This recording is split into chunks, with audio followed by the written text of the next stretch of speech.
그래서 로마서 강의 말씀 듣도록 하겠습니다. 심판관들아, 이 제목으로 같이 은혜를 나누기를 원합니다. 우리가 로마서 말씀을 보았습니다. 지금 사도 바울은 이 세상이 죄 가운데 있음을 이렇게 고발하고 있습니다. 자, 그런데 오늘 말씀은 좀 더 나아갑니다. 죄는 죄인데 그 화살이 이제는 판단하는 자들, 제가 제목을 심판관들이라고 얘기했는데 그 판단하는 자들을 향하고 있습니다. 곧 예언자들이고 도덕 선생이고 성자고 재판관이고 설교자고 그런 판단하는 사람들을 향해서 이렇게 소위 괜찮다는 사람들입니다. 괜찮다는 사람들. 뭔가 자기 주관이 뚜렷하고 도덕적인 어떤 견해와 어떤 그 나름대로의 탁월함을, 인격을 가지고 있는 사람들 향해서 좀 가고 있습니다. 거침없이 비판을 이렇게 휘두르는 그런 비판의 칼날을 휘두르는 사람들인데 그들을 향하여서 지금 로마서 말씀은 선언한 거죠.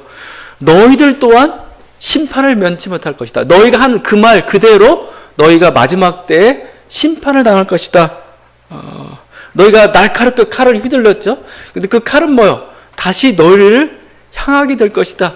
지금 이게 로마서 특별히 2장에서 이렇게 전하고 있는 그 말씀입니다. 그런 점에서 어떻게 보면은 오늘 말씀은 제일 먼저 말씀을 전한 설교자들이 어떻게 보면 굉장히 두려운 마음으로 들어야 한다고 생각해요. 왜냐하면 너무 많은 말을 하고 있습니다. 말이 많으면 허물을 면키 어렵죠. 저도 요즘 말이 많아지다 보니까 이렇게 설교석상에서 하지 말아야 될 말까지 막 나오기 시작합니다. 또 많은 판단을 지금 제가 하고 있습니다. 제가 하는 판단은 정말 인간으로서는 할 수 없는 그 판단들, 감히 할 수 없는 말들을 지금 하고 있어요. 근데 제가 생각하는데 이 말들이 이렇게 우주를 떠돌다가 마지막 날 그 심판 때 제 귀를 아주 따갑게 막 질책하며 떨어질 것 같아요. 우리가 그 별들을 보잖아요. 별들을 보는데 그 별이라는 것은 정말 뭐 100만 년 전의 빛입니다. 아니면 수백억 년, 아니 수십억 년 뭐 이런 식의 떨어져 있는 그곳에서 그 별, 우리가 지금 별을 보고 있는데 그 별은 이미 사라졌을지도 모르죠. 근데 하여튼 우리가 보는 별의 빛은 사라지지 않는다는 겁니다. 그 빛은 그대로 지금 우주 공간을 가고 있어요. 그 소리도 계속 그냥 그대로 우주 공간을 향해서 지금 가고 있습니다. 마지막 심판날 하나님이 다 모아가지고 야 네가 했던 말이 다 옳다 줄 겁니다. 그러면은 그 말 앞에서 누가 견딜 수가 있냐 이거예요. 지금 여러분 은밀한 가운데 행하는 그것은 저 100만 광년 나는 은밀하게 행했다는데 어떤 사람이 정말 초정밀 그 광학 현미경이라 갖다 놓고 다 보여요. 다 보고 있을지도 모르죠. 우리의 구원이 예수 그리스도를 믿는 믿음으로 말미암아 얻어지는 구원이 아니라면 그 앞에 설 수가 없는 거고, 루터가 그래서 이 말씀을 좋아했던 거죠. 자기가 했던 모든 말을 생각해 볼 때 그 말들이 나에게 화살처럼 다시 되돌아오는데 내가 그거 견딜 수 있겠냐 이거예요.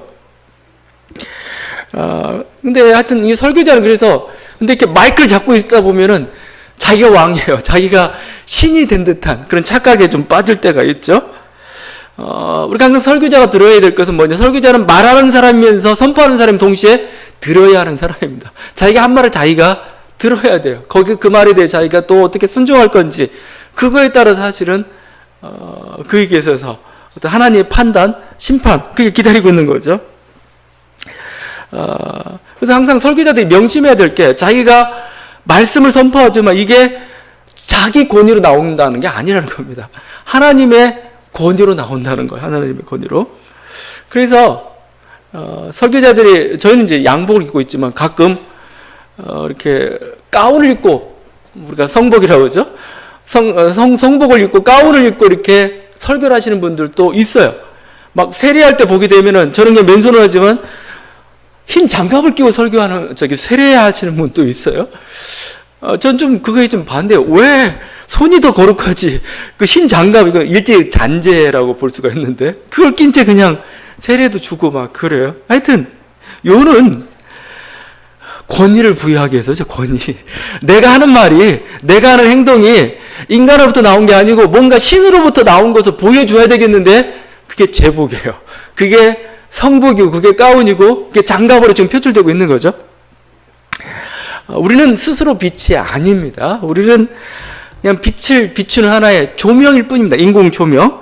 우리는 태양이 아니죠. 태양을 가리키고 있는 하나의 손가락이라는 겁니다. 이걸 자꾸 잊어버리고 그러면 안 된다는 거고, 지금 오늘 말씀은 뭐 믿지 않는 사람들 향해서 하시는 말씀이냐, 물론 그럴 수도 있겠죠. 그럴 수도 있겠지만 어떻게 보면은 교회 안에 있는 사람들 향해서 하시는 말씀일 수도 있습니다. 아무도 뭐예요? 하나님 앞에 자기가 당당하고 자기가 권위 있고 뭔가 자기가 능력이 있고 그렇게 선포할 수 있는 사람 아무도 없다는 겁니다. 이 말씀에 대한 칼바르 테이크 주석입니다. 저 고발은 지금 했던 그 말이죠. 저 고발하고 있고 고발을 당하고 있죠. 저 고발은 한밤중에 비추는 인공적 조명이지 하나의 해 도둠이나 새벽빛이 아니다 이겁니다. 이건 하나의 조명일 뿐이지 그냥 태양 그 자체가 아니라는 겁니다. 이것은 바울에게도 하나님 나라 예언자들에게도 사도들에게도 해당된다. 예레미야, 루터, 키에르케고르, 블루마르트에게도 해당된다. 톨스토이의 압도적인 거룩성은 저버두고라도 사랑과 순전성과 엄격성에 있어서 예수를 능가하는 성 프란치스코에게도 해당된다. 하나님의 사람들이 가지고 있는 비극이란 바로 그들이 하나님의 의를 위하여 투쟁한다 하지만 실상은 스스로 불의에 처해질 수밖에 없다는 데 있다. 그래야만 한다. 이유는 그들 하나님의 사람들이 하나님을 대신해서는 안 되기 때문이다. 또 제가 누누이 말씀드린 가장 위험한 게 성 프란치스코고 성 프란치스코의 교회입니다. 왜냐하면 그가 하나님이 될 우려가 있기 때문에 그렇죠. 그가 하나님인 것처럼 우리가 착각할 우려가 있기 때문에 조심해야 되는 거죠. 우리가 인공 조명에 태양인 척하면 안 되죠. 그리고 손가락에 태양을 보게 해야 되지. 자기를 주목하게 만드는 순간 뭐예요?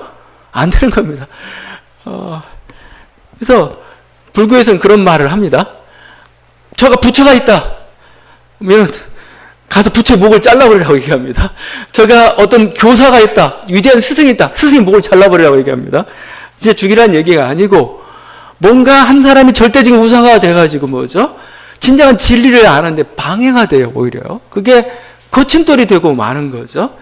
지금 판단한 자들에 대해서 지금 하나님이 뭐예요? 그렇게 좀 선언하고 있는 것이죠. 이는 신앙인들도 마찬가지입니다. 왜냐하면 신앙인들처럼 판단하는 자리에 서기가 참 쉬운 사람들이 없어요. 싸움이 일어나면 신앙인들 전부 하나님입니다. 자기가 옳아요. 그냥 일반 세상 사람들은 타협을 해요. 이렇게 얘기하다가 그래 이렇게 적당히 타협하는데 신앙인들은 타협이 없습니다. 자기가 하나님인데 내 말 들어야 되지. 내가 옳지 당신은 뭐 죽어도 싫다는 거예요. 죽어도 안 된다는 겁니다. 그래서 뭐 끝까지 싸우죠. 판단을 자주 하죠. 다른 사람의 구원에 대해서도 아주 판단 잘하고 다른 사람의 신앙에 대해서도 또 다른 사람의 인격이나 행동에 대해서도 아주 섣부른 판단들을 합니다.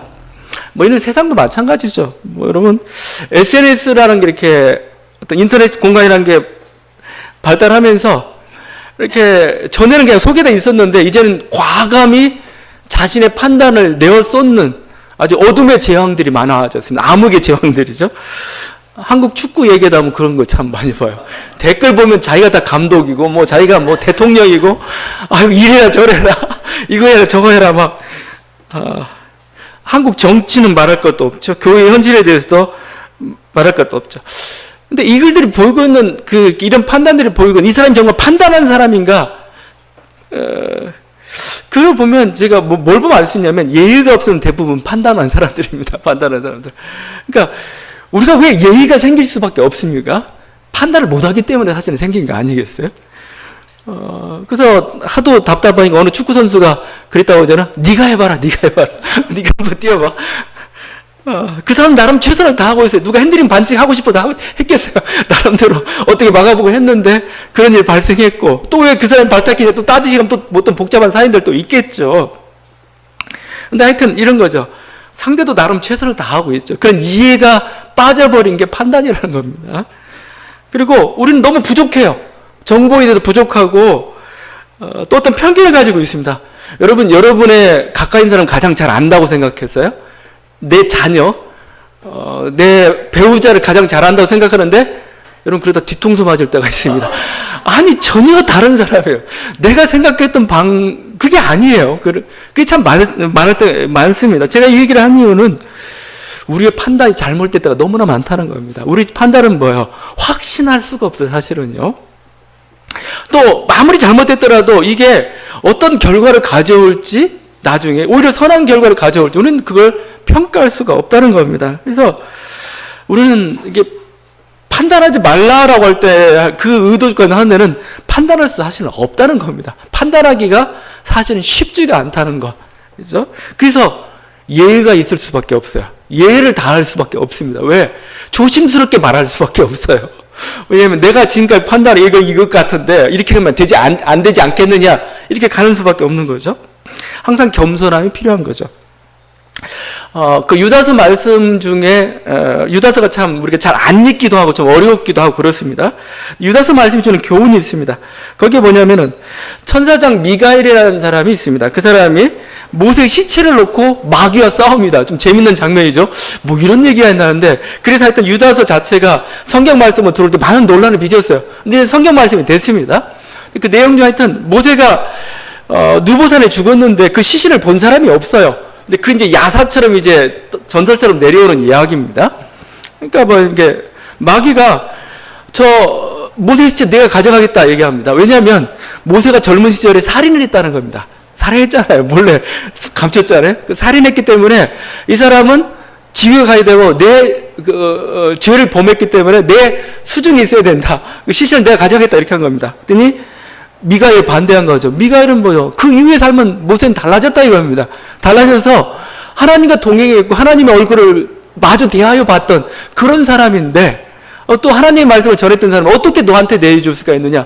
다툼이 붙은 겁니다. 이게 알 수 없는 그 야사라고 할 수가 있는데 자 그런데 중요한 건 바로 다음인데 그때 미가엘이 이렇게 얘기합니다. 이렇게 마귀한테 뭐라고 하냐면 유다서 1장 9절인데 주께서 너를 꾸짖으시기를 원하는다. 사탄아 물러가라 하지 못했어요. 안 했어요. 이야 네가 어떻게 이런 더러운 놈 뭐 욕하지도 못했습니다. 그냥 주께서 너를 꾸짖기를 원한다. 나무라기를 원한다. 너 지금 잘못하고 있는데 너 잘못했으라고 얘기도 안 해요. 하나님께서 너를 잘못했다고 평가하기를 원한다. 지금 이거죠. 이렇게만 했다는 겁니다. 그러면서 이렇게 합니다. 그 유다서 이제 그 이단들을 언급하면서 얘기하는데 이단들의 삶의 태도가 이렇다는 거예요. 10절인데 이 사람들은 무엇이든지 그 알지 못하는 것을 비방하는도다. 이단들은 뭐예요? 그냥 알지 못하면서도 뭐예요? 나빠. 제대로 아니야. 규정하고 비방한다 이거. 그러면서 지금 여기서 가르치고 있는 교훈은 뭐냐면은 함부로 판단하지 말고 함부로 규정하지 말고 뭐죠? 이거 모든 심판을 판단 하나님께 맡기는 자세. 이단들은 그렇지 않다는 거죠. 막 아주 선이 분명해요. 선한 사람, 그렇지 않은 사람, 이게 이길 저길 아주 선이 분명해요. 그 선이 제대로 된 선인지도 모르겠지만 좀 그렇지만 않다는 거죠. 우리가 판단을 유보하고 있는 이유는 뭐냐면 하나님의 주권을 인정하기 때문에 그렇습니다. 하나님께서 결국 판단하시고 이끌어 가신다는 거죠. 우리가 판단을 유보하고 있는 이유는 뭐냐면 실상 잘 모르기 때문에 그래요. 이건 우리가 알 수 없는 여러 가지 것들, 가능성들이 있기 때문에 그런 거죠. 자, 그렇지만 우리는 세상에서 빛이 되고 또 빛의 말씀을 전하라는 그런 사명을 받았죠. 우리는 외칠 수밖에 없는. 그래서 이게 설교자의 곤혹이라는 겁니다. 신앙인들이 어떻게 보면 삶을 살아가면서 가지고 있는 어떤 주저함이라고도 볼 수가 있는 겁니다. 신앙인들은 뭐요? 자기 이름을 가서 그래서 아는 거죠. 하나님 이름으로 해야 되는 거고 때로는 단호하게 하지만 때로는 또 후회하기도 하죠. 이게 뭔가 이렇게 말씀에 대한 확신이 없다. 그게 물론 뭐 그럴 수도 있겠지만 그게 그 차원보다는 뭐죠? 이게 하나님의 뜻일까죠. 하나님 뜻일까? 하나님이 정말 원하시는 것일까에 대해서 하나님 지금 이것을 하길 원하시는가? 이렇게 하나님께서 판단하시는가에 대한 주저함이죠. 후회함. 선포해놓고도 뭐죠? 정말 그런가 고민하고 또 한번 되새겨보고 이거죠. 항상 이런 자세가 필요한 거죠. 이게 판단한 자들 이렇게 하나님께서 이렇게 세우셨는데 그래서 판단한 자들은 조심해야 됩니다.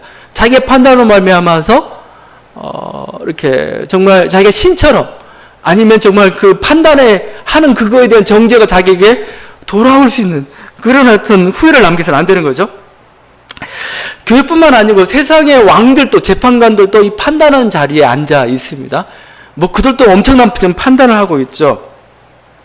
그들이 믿든 믿지 않든 이 판단의 권위, 심판의 권위는 하나님으로부터 나옵니다. 세상은 하나님으로부터 나온다는 말 편하지 않죠.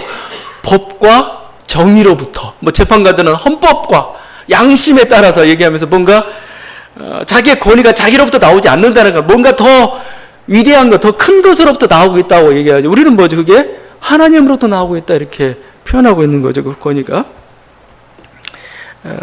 그래서 제가 제일 조금 아직도 저거 꼭 입어야 되는가 하는 것 중에 하나가 재판관들의 법복입니다. 법복. 여러분 성가대 우리 하얀색 찬양하고 여러분 까만색으로 물들이면 그냥 법복이에요. 게다가 빨간 후드 하나 어떻게 좀 걸치고 가게 되면 법복이에요. 참 어쨌든 조금 낯설 때가 좀 있어요. 인간 왜 이런 종교 단체나 종교 의식에서나 이렇게 성스러운 의복이 좀 필요하지? 저들에게도 필요할까? 근데 그들은 이렇게까지도 얘기해요.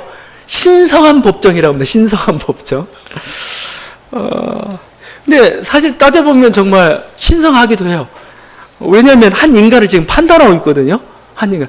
하나님만이 그 사람에 대해서 판단할 수가 있는데 부족한 정보를 가지고 지금 한 인간에 대해서 판단하고 죄를 묻고 좀 더 나아가서는 정말 사형 판결, 목숨을 빼앗는 그런 결정을 하기도 하고 그런 거죠. 그런 면에서 어떻게 보면은 법정도 신성하다 라고 할 수가 있죠. 자, 그렇지만 신성하기 때문에 정말 조심해야 됩니다. 자기의 권위로, 자기의 이무적인 생각으로 판단해서는 안 되고 뭐죠? 상상하는 얘기가 뭐죠? 헌법과 양심에 따라서, 법과 정의에 따라서 그들은 해야 되는 거고, 우리는 뭐죠? 하나님의 권위의 이름으로 그 판단들을 해야 되는 거죠. 그래서 어떻게 보면은 그 무게를 견딜 수 없으니까 법복이 필요하기도 해요. 인간이 어떻게 양복 입고 그냥 너 죄인이야라고 이렇게 때릴 수가 있겠어요. 법복이라도 입고 사실 감추는 거죠.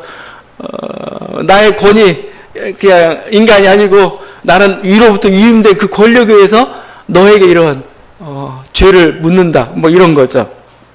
그래서 어떻게 보면은 이런 어떤 재판 과정이라는 것은 굉장히 정말 어떻게 보면 신성한 과정이기도 하고 또 어떻게 보면은 한 사람에게 있어서는 존재의 어떤 그야말로 그 재판 석상이 사실은 교회예요. 거기가 교회.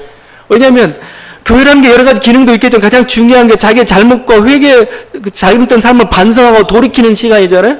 또 법정에서 우는 사람들이 많죠. 이런 모습으로. 왜? 물론 뭐 여러 가지 뭐 자기의 이익을 위해서 뭐 이렇게 쓰는 방향도 있겠지만 자기 인생에 대한 후회들을 담고 있기 때문에 그렇죠. 자, 그런 점에서 재판은 임으로 판단해서는 안 되는 겁니다. 불의하게 판단해서는 안 되죠.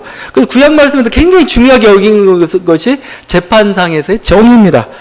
이렇게 얘기해서 신명기 말씀, 재판은 하나님께 속한 것인즉 너희는 재판할 때 외모를 보지 말고 귀천을 차별 없이 듣고 사람의 낯을 두려워하지 말 것이며, 사람 차별하지 말고 뭐죠? 두려워하지 말고 하나님께 속한 이 재판을, 위임받은 재판을 제대로 수행해라 이렇게 얘기하고 있습니다.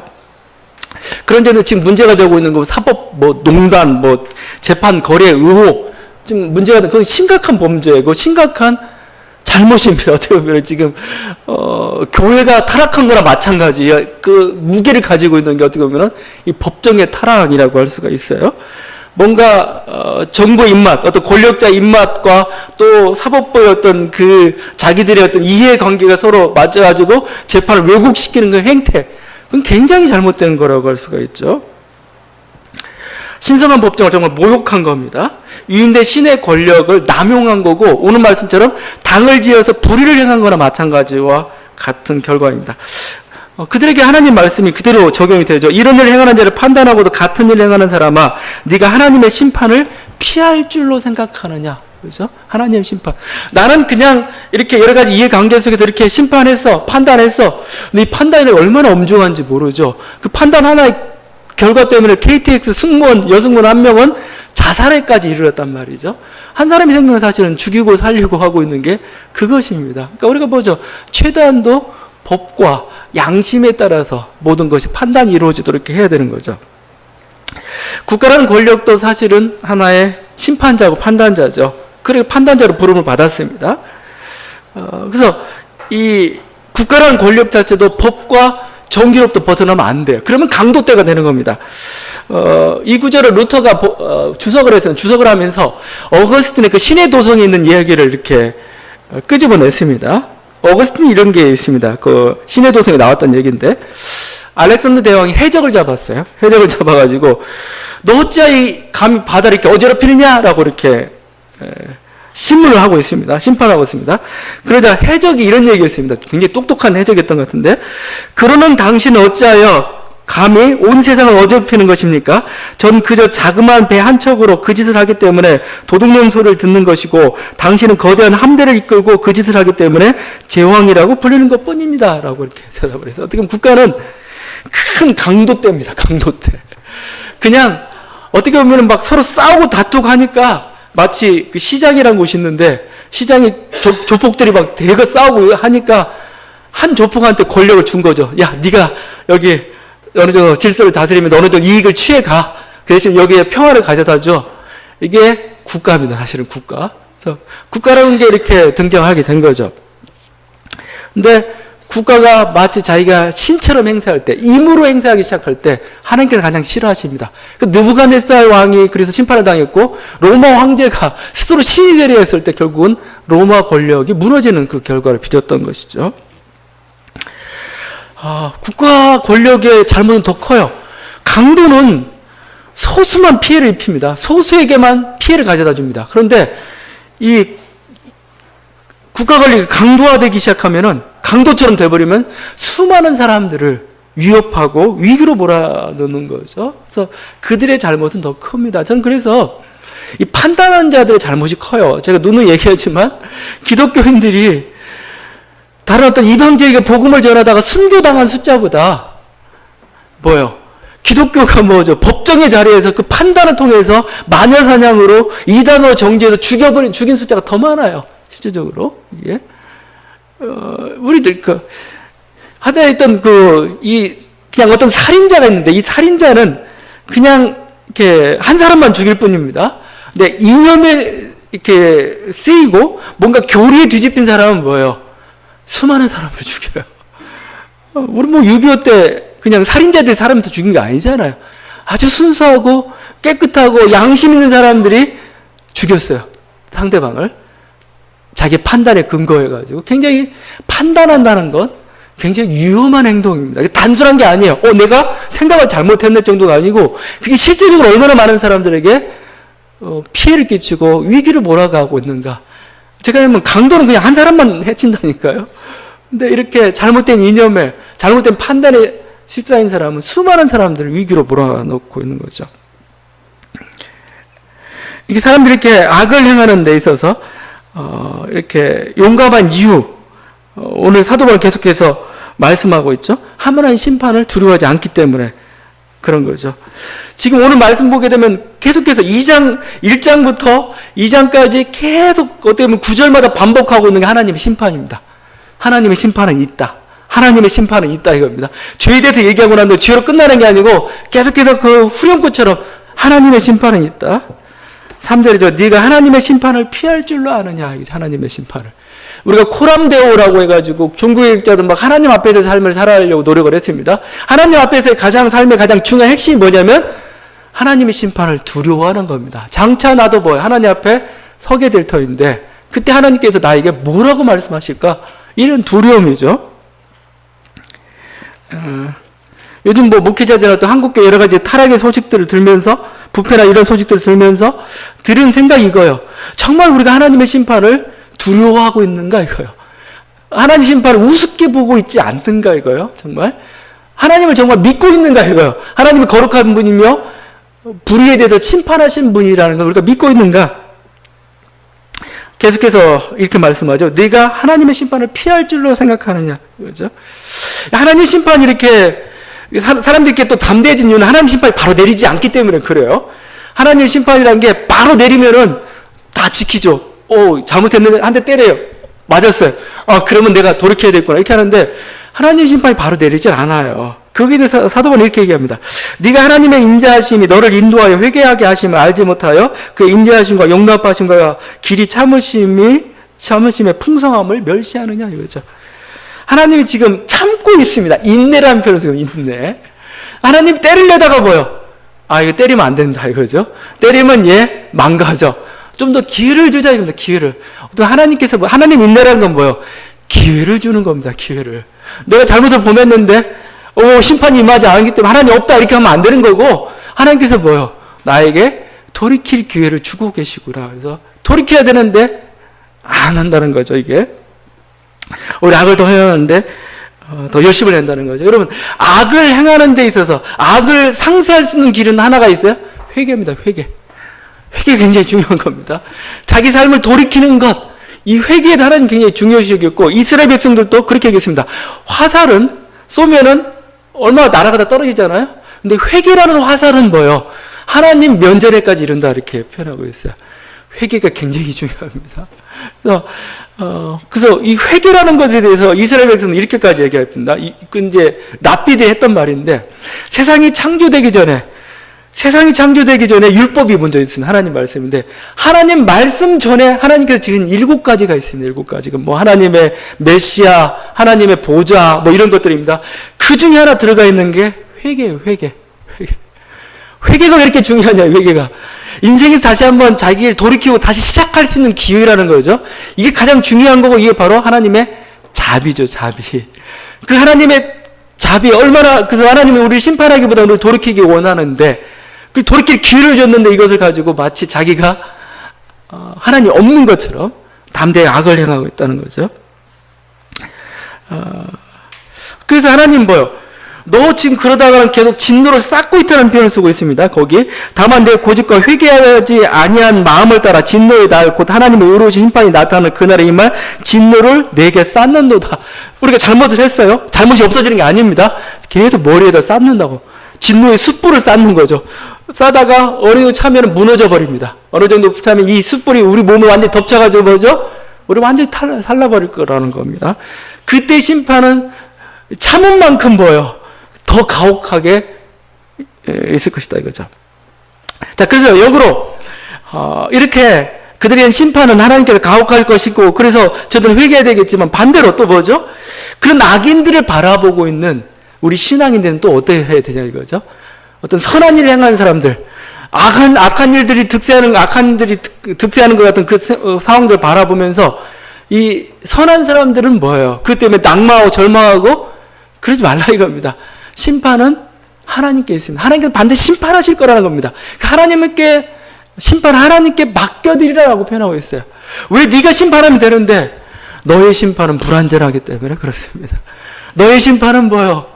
뭔가 심판을 행위 자체가 사실 어려워요. 힘들어요. 심판은 하나님께 있기 때문에 그렇다는 겁니다. 그래서 사도 바울은 나중에 로마서 12장 이렇게 말씀하죠. 내 사랑한 자들아 너희가 친히 원수를 갚지 말고 하나님의 진노하심에 맡기라. 기록되었을 때 원수 갚는 것이 내게 있으니 내가 갚으리라고 주께서 말씀하시니라. 네 원수가 줄이거든 먹이고 목마르거든 마시게 하라. 그리함으로 네가 숯불을 그 머리에 쌓아놓으리라. 이거죠. 너는 뭐요?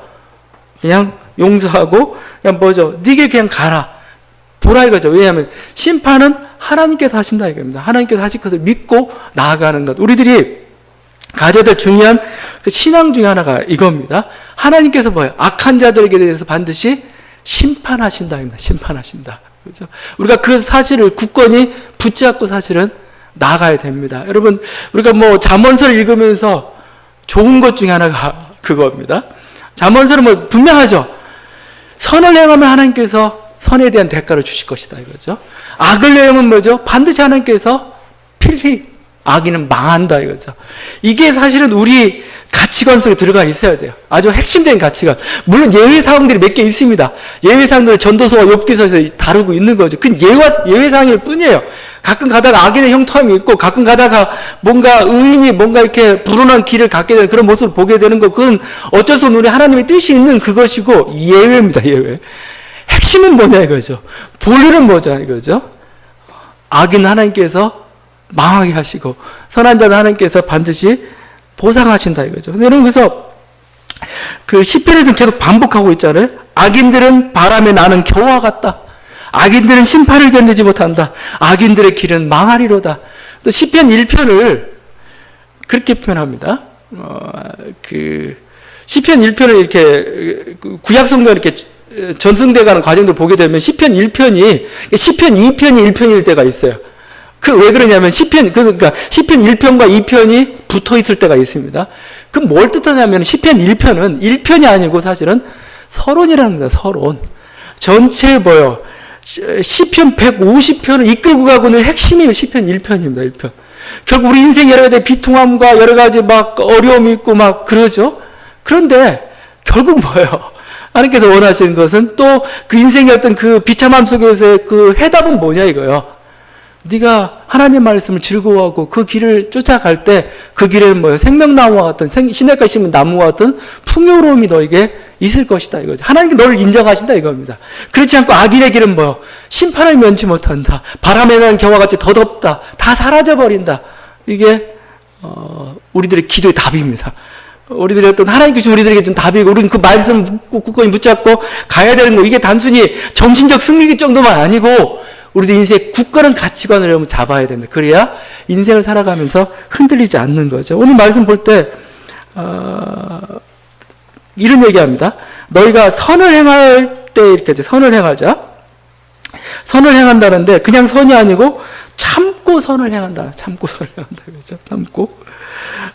선의를 행하는 그 과정 가운데서 항상 뭔가 어려움이 있습니다. 난관은 항상 봉착하게 되어 있습니다. 그 과정 속에서 우리들이 그때 넘어지지 않아요. 왜? 우리들에게 어떤 방해물들이 있지만 뭐예요? 방해물들이 있지만 우리들이 추구하고 있는 게 뭐냐 이겁니다. 거기에 이렇게 되어 있죠. 영광과 존귀와 썩지 아니함을 구한다 이거죠. 영광스러운 것, 존귀한 것, 썩지 아니함을. 그러니까 가장 좋은 것을, 가장 영원한 것을 우리는 지금 향해서 가고 있다는 거예요. 여러분 가장 목표가 좋아요. 여러분 길의 방향이 괜찮아요. 그 길 끝에는 영생이고 하나님께서는 그런 자들에게 더 영광과 존귀로 하나님께서 관시 주시겠다. 복 주시겠다. 이런 약속을 주고 있죠. 반대로 불의를 행하면서 그래서 당을 짓고 진리를 따르지 않고 오히려 불의를 쫓아가는 그런 자들은 뭐예요? 반대 하나님께서 환난과 곤고 또 영원한 사망이 있다 이거죠. 환난과 곤고. 이 환난과 곤고는 하나님께 주시는 어떻게 보면 현재적인 심판입니다. 심판은. 그러니까 악한 일을 하게 되면은 뭐요? 환난과 곤고가 있어요. 양심의 괴로움이죠. 사실은 뭔가 부담감이고 계속 자기의 발목을 잡고 있는 그게 환난과 곤고 아니겠습니까? 현재적인 하나님의 심판이 임하고 있는 것이죠. 여러분 그래서 우리가 다시 한번 굳건한 그런 확신들을 가지고 있어야 됩니다. 바울은 지금 하나님 말씀을 전하는데 그 확신을 가지고 있어요. 왜? 선한 길을 참고 선을 행하는 자에게 하나님의 복이 있다 이거죠. 악한 길 거기에는 반드시 하나님의 심판이 있다 이거죠. 그래서 악한 길은 보지도 않아요. 가지도 않아요.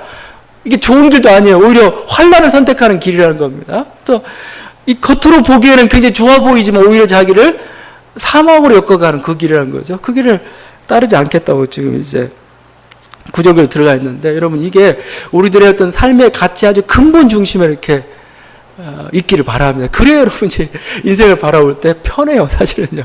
편하고 또 하나님의 따르는 길이 사실은 즐거워요. 여러분 지금 여러분이 하나님을 따르는 게 아이고 힘들어. 그것보다 내가 지금 추구하고 있는 게 뭔지 한번 보라는 거예요. 얼마나 아름다운 거고 얼마나 영광스러운 거고 얼마나 좋은 거고 또 그 곁에 얼마나 달콤한 열매가 우리들을 기다리고 있는가. 이를 바라보며 나아가는 저와 여러분들에게 간절히 바랍니다. 기도하시겠습니다.